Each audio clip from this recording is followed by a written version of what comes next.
গত বুধবার যেহেতু মা এসেছিল, তো সোমেন বলল চলো মাকে নিয়ে কাছে পিঠে কোথাও ঘুরে আসি সন্ধেবেলাটা। যেহেতু কয়েকদিন ধরে কাজের প্রেশার, মানসিক প্রেশার এবং সমৃদ্ধির এক্সাম থাকার কারণে তারও একটা প্রেশার থাকার কারণে আমি খুবই চাপে ছিলাম। মা আসায় মনটা অনেকটা ফ্রি লাগছিল। মা তো মাই হয়। তো আমরা প্রথমে মন্দিরের দিকে গেলাম, যেহেতু মায়ের আগে এই মন্দিরটা দেখেনি।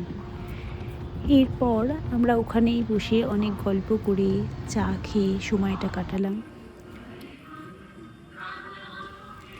এই আমাদের গাড়ি মন্দিরের দিকে ঢুকছে। এটা শেয়ারে পাঞ্জাবেরই নিজস্ব ভিন্টেজ গাড়ি।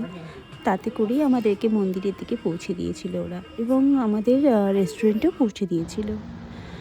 তো দিনটা আমাদের খুব ভালোই গেছে।